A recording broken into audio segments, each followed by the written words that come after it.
Chapter 1. The Tachyon Returns. This video contains massive spoilers for In Golden Flame. If you're planning on playing in this adventure, do not watch any further.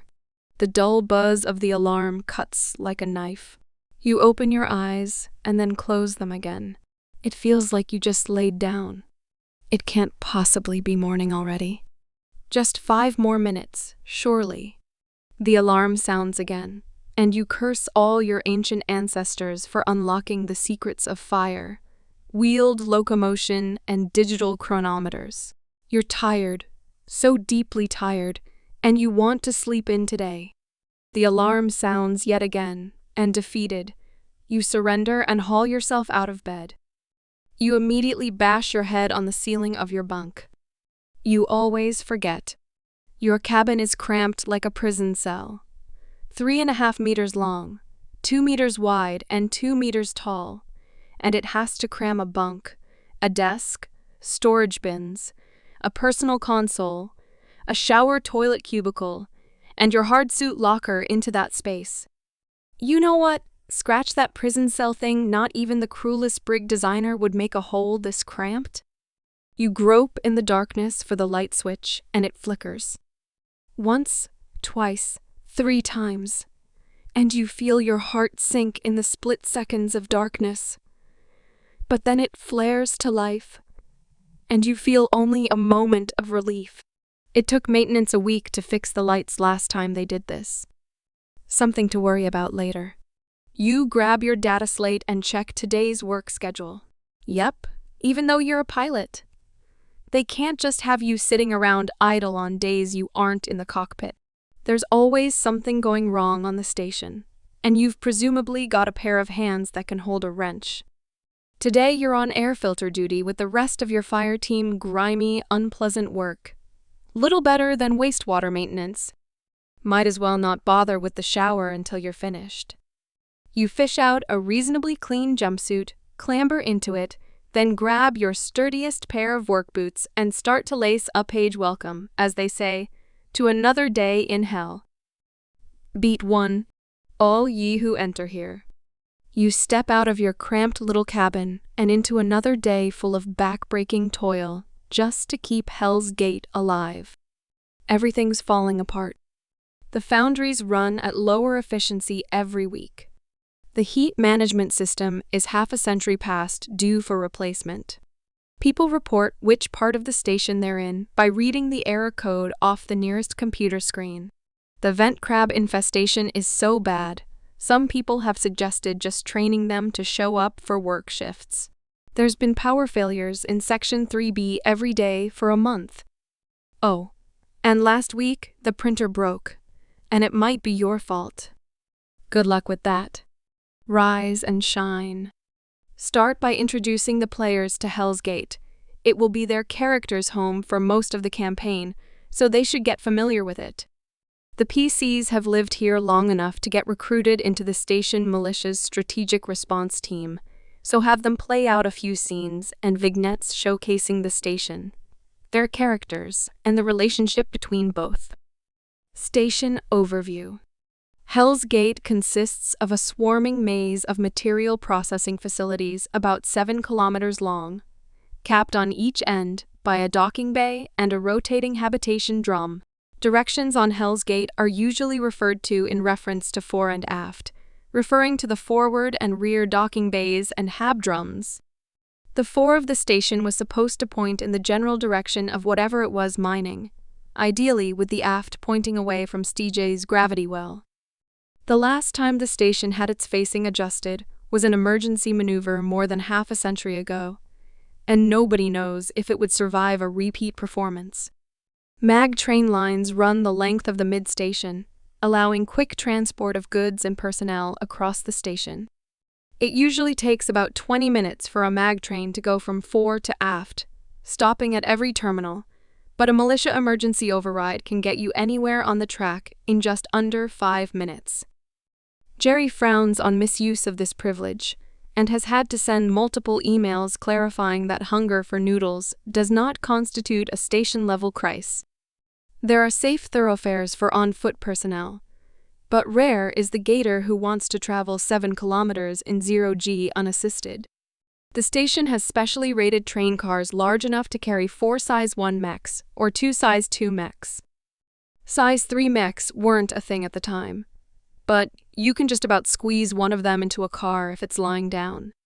Since mechs aren't usually needed outside the docking bays, the mech cars aren't used often. The hab drums are just over 1,400 meters in diameter, rotating at 1.1 rotations per minute.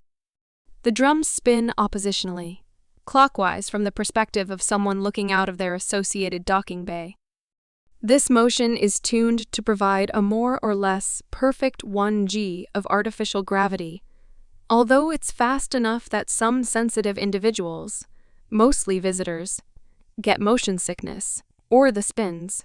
Directions on the drums are spin and anti-spin, with down pointing outwards from and up pointing inwards to the axis of spin. The drums are divided into 3 tiers. The upper tier is the smallest, being dedicated mostly to housing, leisure, and habitation. The middle tier is dedicated mostly to life support, maintenance, and operations, as well as each drum's internal mass transit network. The lower tier, by far the largest, is dedicated to agriculture.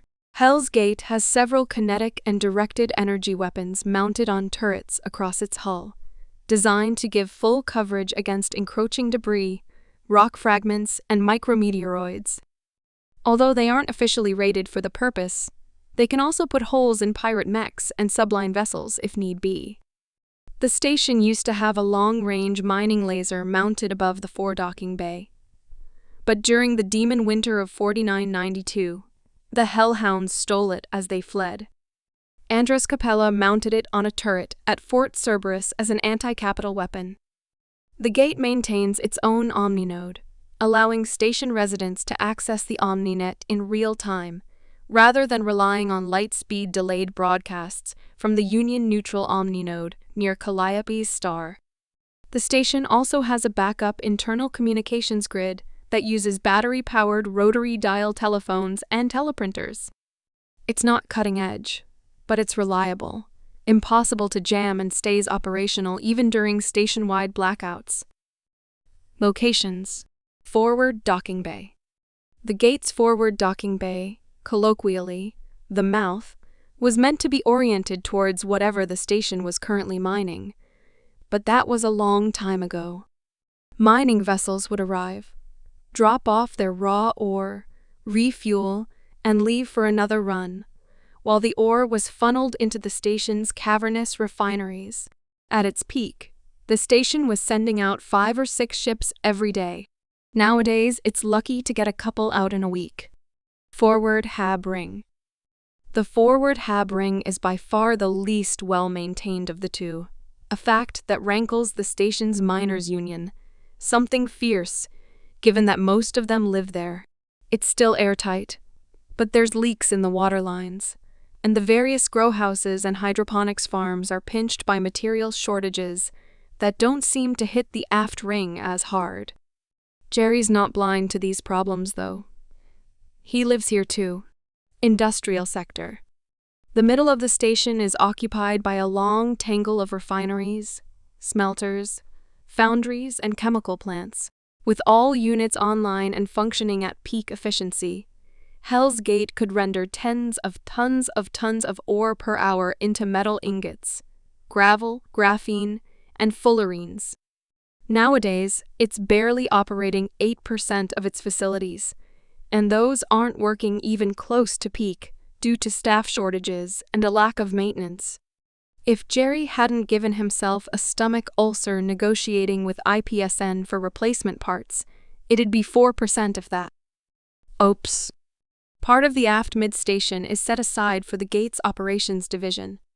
The station's bridge is here, along with its OmniNode, primary reactor array, mainframes, and harbor control.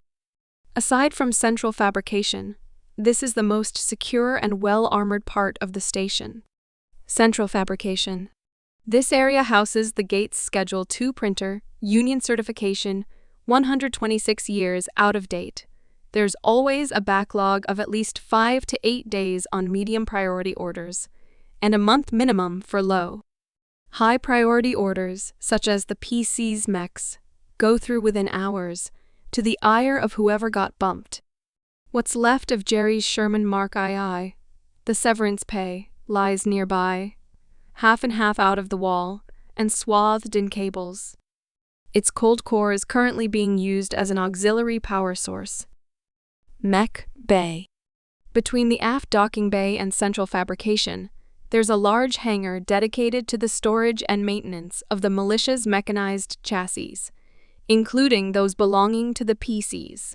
Except in emergencies, combat-rated mechs are not permitted anywhere else on the station.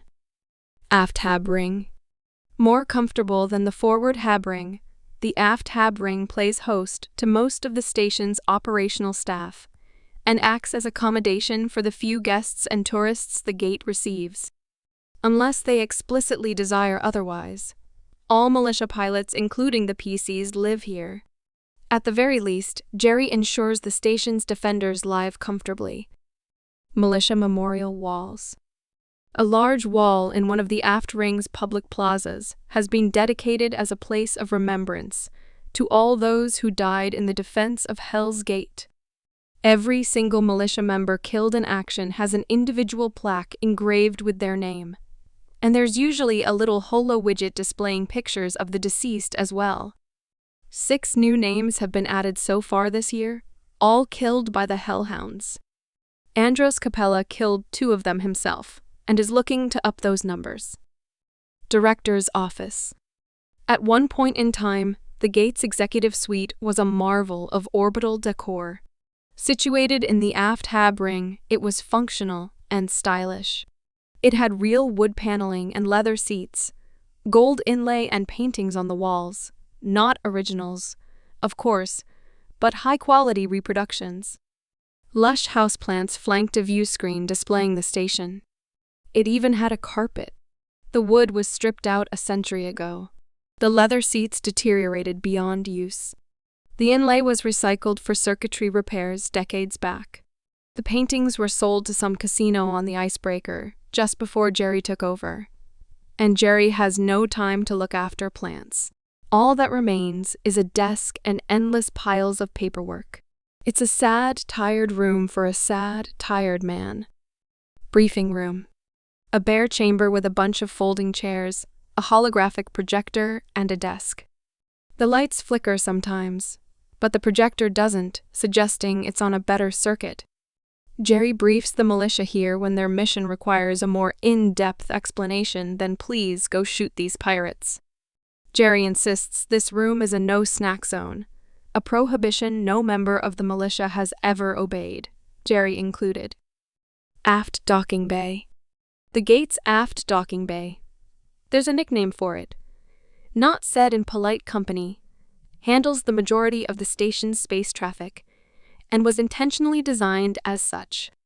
The station's designers imagined a bustling flight deck, with dozens of freighters passing in and out each day. That vision turned out to be as much of a joke as the bay's nickname. The team's personal ship, the Dragon's Tooth, is usually stationed here, alongside an ancient interstellar vessel called the Void Runner that belongs to Zinfandel Dejan and hasn't been touched for years. Persons of interest. Jerry Masters. He, him. Acting Station Director. Jerry Masters used to lead the Gates Spec Ops team, but he stepped into the role of Acting Station Director when the station's previous director, Ezekiel, vanished 3 years ago, although it's more accurate to say that everyone else stepped back. A pale, short, thin man with an untidy mop of brown hair and a twitchy disposition, Jerry doesn't cut a convincing figure. This isn't helped by his anxiety, his crippling insomnia, or his selection of atrocious novelty ties. He always seems to be about 30 seconds away from a nervous breakdown. Despite all of this, Jerry really is trying his best to keep the station running. He's not afraid to make personal sacrifices for the good of the station, most often his dignity or peace of mind, and he has a good head for numbers and logistics. Under Jerry's administration, people don't get very much, but what they're entitled to.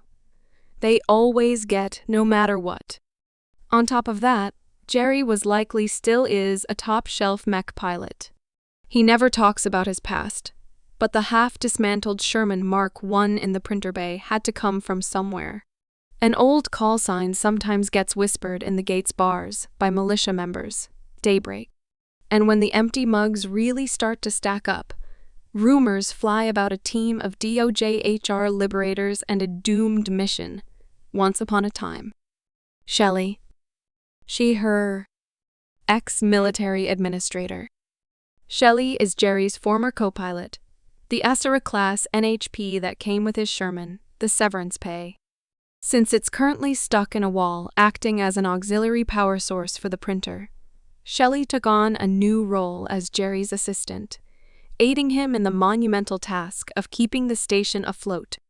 Shelley has an efficient, pragmatic perspective, shot through with an arrogant streak, and maintains a polite but chilly detachment from all but a few residents of Hell's Gate. She gets very passive-aggressive towards anyone she feels is causing stress in Jerry's life, which will almost certainly include the player characters. She does not usually provide a visual representation of herself. On the occasions that she does, she favors the image of a smart young woman with multiple sets of arms and a pair of glasses, which she pushes up her nose whenever she wants to be condescending. Shelley has an odd personal fixation, a burning desire to actually eat food at least once, you know? It looks like a fascinating experience. If not otherwise preempted, Shelley has a tendency to assign food-based names to missions, ships, and fire teams. Chief MacArthur. Her Chief Engineer. If MacArthur has a first name, either nobody knows it or it's actually Chief.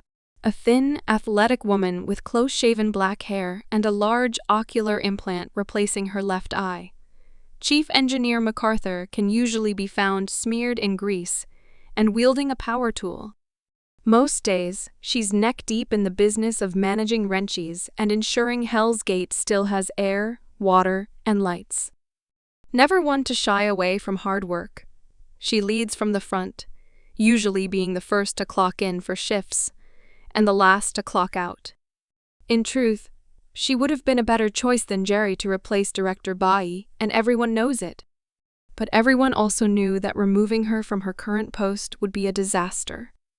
Nobody knows their way around the gate like she does, and losing her hands-on expertise wasn't something the station could afford. Despite the pressure placed upon her by her towering work schedule, she's usually level-headed and rarely loses her cool. Since the recent debacle with the printer, however, she's become sterner, punishing breaches of maintenance protocol she previously let slide. She's also made a dire promise that, should the printer ever work again, anyone who submits a fabrication without triple-checking it first will want to get good at spacewalking real quick. The PCs will interact with her mostly during periods of downtime, as she's responsible for directing station maintenance crews. She also oversees the team of specialists who repairs their mechs, so staying on her good side is probably the wisest course of action. Zinfandel Dijon. They, them. Militia Commander. Zinfandel Dijon likely isn't their birth name, but this is the long rim. Folks out here often come up with names in a split second based on what they can see, so people tend to assume they either had a fun night in someone else's cabin or got asked their name in a store that sold wine and trousers. Tall and heavyset, with their dreadlocks pulled back in a ponytail, Zinfandel cuts an imposing figure to those who first meet them. By all accounts, they're better at leadership and establishing rapport with the troops than he was, but they have yet to match his piloting skill. Their favored mech is an IPSN Drake named Now. Where did I leave that? Zinfandel doesn't talk about it very much, but they were born on Cradle sometime in the 2800 ES. They don't remember the exact date, and did several shifts with Union Science Bureau far-afield teams, racking up decades of real-time debt. After returning home to discover SecCom's fascist regime in place of the old government, They left again, spending the next 2 millennia in and out of near-light and cryosleep age. When Zinfandel says they've seen a lot of things out there, they're not kidding. Siren. She, her. Pilot of the Dragon's Tooth. Siren is an ALK-ONOS T-class flight operations, NHP originally employed by SecCom. But she threw in with 3rd Com early in the revolution. Though the revolution succeeded, Siren didn't get to enjoy it. Her last mission was a total wash, and her squadron ended up getting wiped out along with her pilot and her shy page. She was finally salvaged from the wreck of her strategic bomber a century ago. After a lengthy and troubled rehabilitation, she drifted around Union, out to the Long Rim, and eventually found herself in Calliope. During an absence of qualified pilots after the Demon Winter, Siren was given flight control of the Dragon's Tooth, one of the Gates Clippers. She excelled in the role and continues to fill it to this day, ferrying the strategic response team between jobs. As a member of the military, she cultivated the stern, bellicose attitude of a drill sergeant, an effect she had to mediate as she adapted to the life of a civilian, and which is now resurfacing. Out of habit, she calls members of the team Marines, no matter how many times they ask her to toss her page. Her casket has 11 tally marks on its casing, but she doesn't remember what they mean. Clipped to it is a folder containing emergency protocols in the event of a cascade, and an ad hoc ball winder BOLA-O schedule.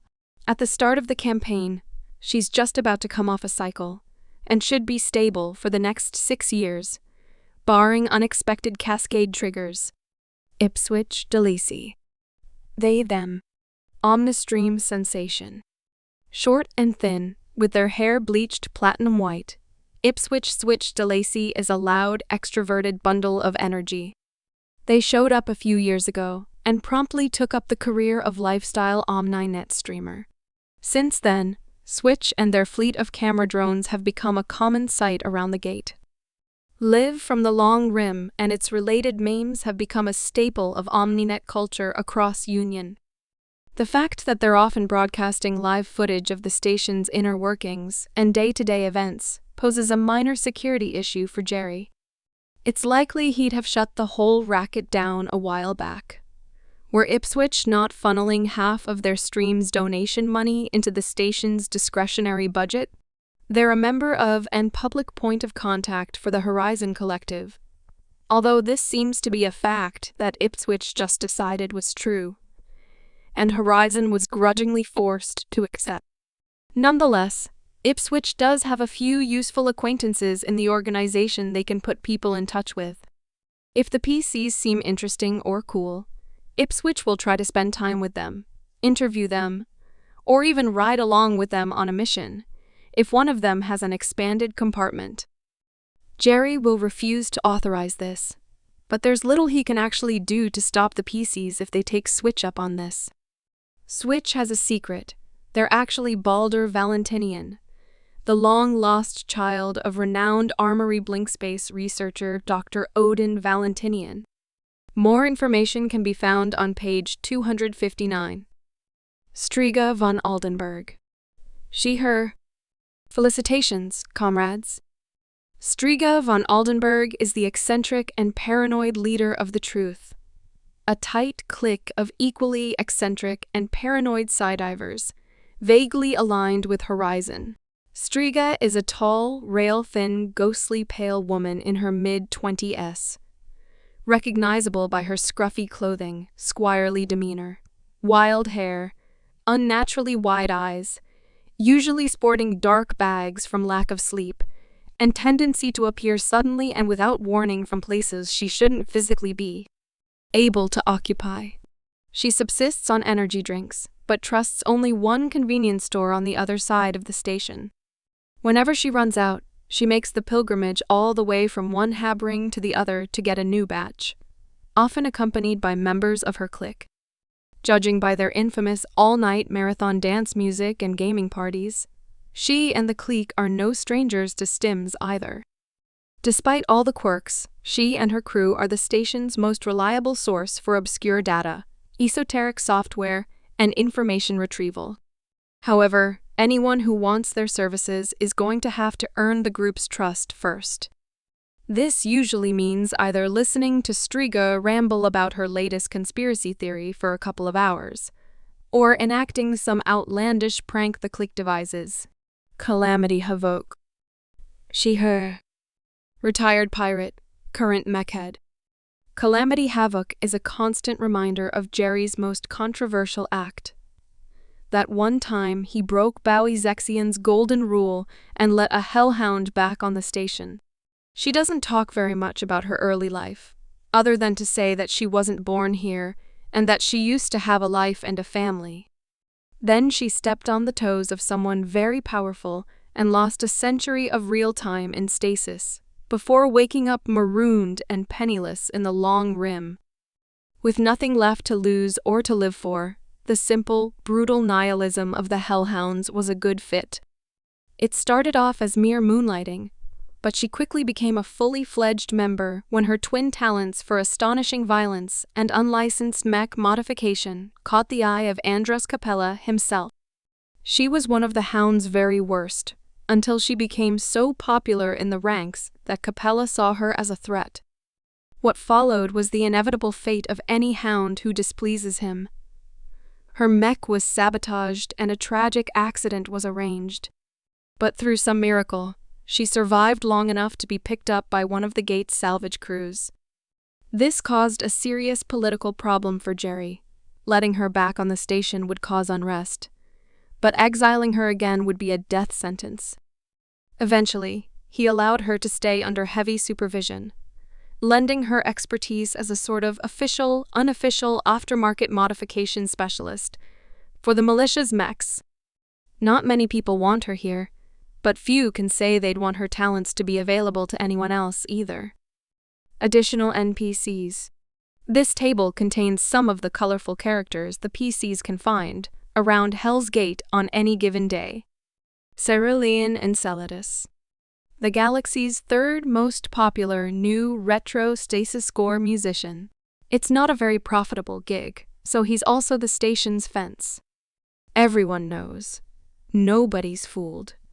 But Jerry doesn't take any action because he's also the only one on the station who can reliably source decent coffee. Uncompromising perfectionism combined with elitist tendencies makes him hard to get along with. But he does make great music. Teka Ashanafi, the leader of the Hell's Gate Miners Union. Ashanafi has issues with Jerry's management, namely, that a whole lot of the discretionary budget gets spent on the militia, which includes the PCs. He argues, not without merit, that the miners do the only work that generates real revenue for the station.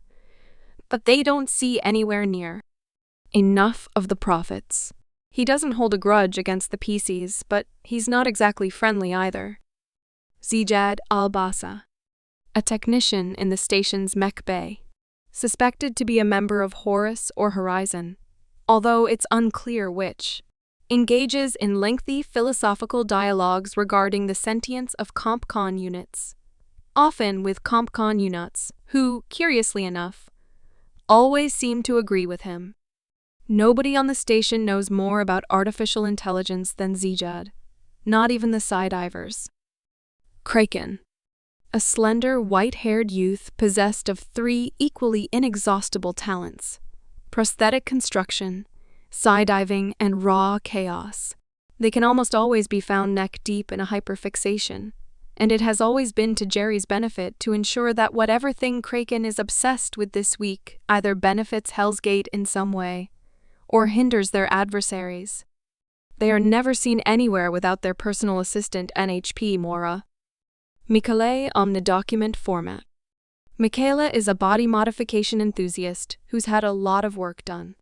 She's usually browsing new mods on her cool augmented reality interface cat ears. You should, totally get them, and will constantly make recommendations to the PCs, or anyone else who'll listen. Astute observers will notice that every mod she brings up is produced by an SSC subsidiary, not usually available in the long rim. Tarn Veer Printloaf Malik, a member of the station militia who, on a dare, and against their own better judgment, ask Shelley to give them a call sign. They've resented Shelley ever since. They run a highly profitable side gig selling stims, mostly to other militia members. They've definitely offered to hook the PCs up before. Pilots an IPSN Lancaster with a muscular, scantily clad man painted on the side, named Cock-a-doodle-doo. Steeple. A hydroponics tech with a heavily scarred face and a giant mirror smoke mercenary company tattoo on his back. Terrible with people, but an absolute virtuoso with plants. Speaks mostly in grunts and pithy two-word observations. Is the only reason anyone on the station ever gets to eat tomatoes. Always seems to be anemic. Samorn Patalung. The kind, motherly proprietor of Happy Noodle, generally agreed to be the best noodle bar on Hell's Gate. Most of the station thinks she's a genius, purely on account of her ability to make vent crab meat taste of something.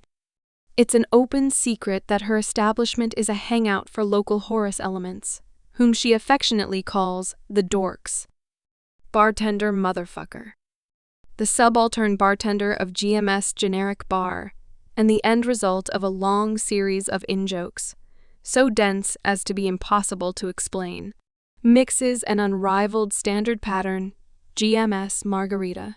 As with every Calliope Project Comp Con, Bartender Motherfucker is indefatigably upbeat and chipper at all times, and in all circumstances, even when commiserating or offering condolences. Alan or Alice Olbarton. All turned up on the station about 2 years ago, and took a job in maintenance despite having no prior qualifications. They kept it because they're one of the people most tolerant of the vent crabs, as it turns out. They're a xenobiologist who's doing a paper on the creatures and their function in the local environment. They tend to get called in when something needs fixing deep inside one of the crab nests, since they get useful research data, and they don't seem to mind getting pinched. Daily life. The station that would one day be named Hell's Gate was built on dreams of exploiting a vast bounty of mineral wealth. But the market for its wares slowly dwindled to nothing. The company that owned it pulled out a century and a half ago. And for a century and a half, it's been a home for anyone who couldn't afford to live anywhere else. Life's hard here, but it's still life. And it's life without a high price tag or constant expectations. No matter how cold or unfriendly the directors of Hell's Gate were, there was always one rule they never broke. Nobody on the gate has to pay to survive. If you're absolutely flat broke, there's a warm bunk, print loaf, and clean water. Jerry hasn't been a perfect administrator, but to this day he's always managed to deliver on this one essential promise, no matter the cost to himself. No gator can afford to be idle, though. Something's always going wrong somewhere, and everyone pulls work shifts, even the militia, even the members of the strategic response team, and that means the PCs. The most important day-to-day tasks on the station are maintenance, mining, and food production, and Jerry has tried his level best to provide them with the funding, materials, and equipment they need to do their jobs. The station functions on Cradle Standard Time, or as close to it as possible, with a 14-hour day and 10-hour night cycle. Shelley assembles daily work schedules and works out which tasks need to be assigned to whom. Depending on the task and its required manpower, shifts range from 4 to 12 hours in length. Shelley tries to ensure nobody works more than 12 hours at once, or 18 hours in a 2-day period, but due to the shortage of qualified staff for certain tasks, she can't always accommodate. The gate has its own local currency ingots. They're flexible plastic notes shot through with metal. The value of an ingot depends on which metal is used in their production, and each ingot bears the likeness of the station director who issued their printing. There's a print for Jerry, but he hasn't had any made yet. Most petty transactions on the station are done using ingots, given that denominations like 10,000ths of a mana are difficult to work with. Through long-standing agreement, ingots are legal tender at other settlements in the system. although impact dynamics has been given increasingly low exchange rates lately. Anything that isn't bought is traded for, and there's a complex system of bartering, trust, and favor exchange. It seems bewildering to outsiders, but after a few months of living there, you tend to get a feel for it. You can't explain why a data storage card is worth 3 spice packets when it's a friend asking, and 5 when it's a stranger, but it feels correct. In their leisure time, Gators tend to be innovative and improvisational. Those who can't afford to take a holiday on the icebreaker tend to band together and make their own fun. If you need a place to drink, there's Aminata's Saloon and GMS Generic Bar on the aft, and the 4 has on the Rocks and Souls Bar and Grill. If you like sports, there's a gravball court in one of the shuttered refineries, and it's mostly safe. Clubs? Well, it's nothing like the icebreaker, but you can go to La Porta de l'Enfer, or Never the Two Shall Meet if you want to be miserable. Steer clear of transgressions unless you're, into stuff. If you're not depressed or kinky, your options are sort of limited, but the dockyard has decent music, and the drinks aren't too overpriced. There's video game tournaments every night at Sal's Slate Shop, so long as the power's on. If you like music, there's a makeshift concert hall right next to the dispensary, although the water isn't always steady there, so take a bathroom break first. And if you're religious, those odd Firebird people set up a non-denominational house of worship in that old grow house in Section 127. Jurgard Stenton, aeronautics engineer. Hell's Gate also plays host to a unique form of urban exploration. Gators call it cubbying. The station hasn't matched its original blueprints for decades. It probably didn't when it was built. So much has been torn down and rebuilt or stolen that there's places and things in the station nobody knows about. On the other side of sealed bulkheads, behind keypads, no one remembers the combination for, through crawl spaces that haven't been opened for a century. There are secrets waiting to be unearthed. Jerry has officially banned cubbying as a safety hazard, but he can't really enforce it. In terms of politics, Hell's Gate leans more towards the Horizon Collective than Horus. This is in large part because Horizon has an active presence here helping people, but also because Horus is associated with 2 of the system's major pirate groups. The circuit is openly a Horus cell, but the Hellhounds have also received funding from the Cousins, the strongest Horus presence elsewhere in the Long Rim. Hell's Gate technically has a mech fighting circuit, the Hellfire League, but due to the demands of the sport and the lack of space on the station, most matches are held either on the Icebreaker Borealis or in amateur arenas scattered through the region outside Furnace City on Asphodel. Scenes from the gate.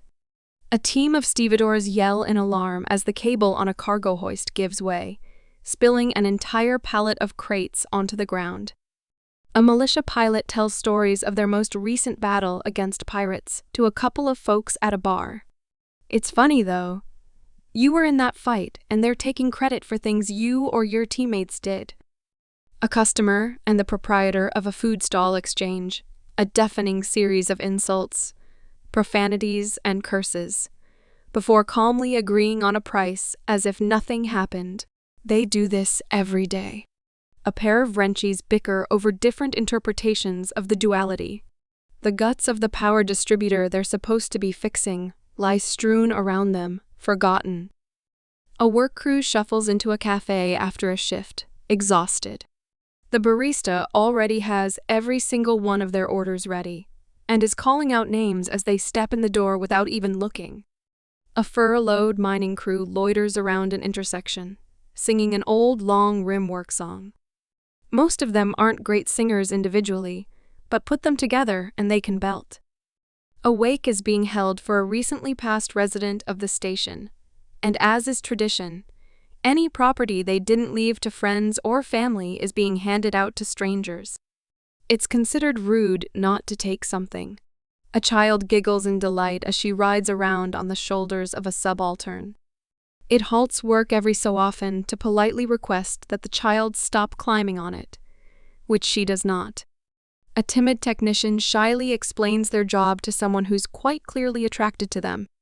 Every so often, their timidness falls away as they get really into what they're talking about, which just makes their companion even more interested. A hydroponic gardener who's supposed to be selling her apples is just handing them out to a grateful crowd of hungry children. You notice a particularly wily kid sneaking some money into her pocket anyway. Beat 2. PC load letter. After the PCs have had a little time to dabble in daily life on Hell's Gate, Jerry buzzes them just after lunch and requests their presence in the briefing room. So, as I'm sure you're aware, the printer has been down on the station for a week now. I'm not going to mention names or blame anyone in particular. Jerry stares pointedly at each of you in turn before his eyes settle. Jerry heavily implies, without directly stating that a PC did it, especially if one of them has the engineer talent, for why that might have happened. So, I'm going to dip the good news in right here. All of the station's point defense guns have ammunition, and all your mechs are repaired and fully operational. So that's good. I'm real glad your mechs were the last order that went through before it mysteriously broke. So, 3 hours ago, you know how we've been having power failures in Section 3B? It turns out that's because we also had a leaking water main. That water main exploded 3 hours ago.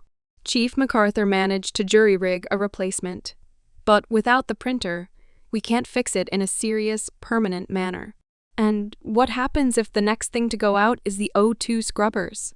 Union, in their infinite wisdom, won't let you, print printer parts? So we don't have any spares, and even if someone did, they wouldn't sell them to us. So it'd be several years if I had to order out? Now you see, the usual answer would be to start looking for wrecks we could salvage.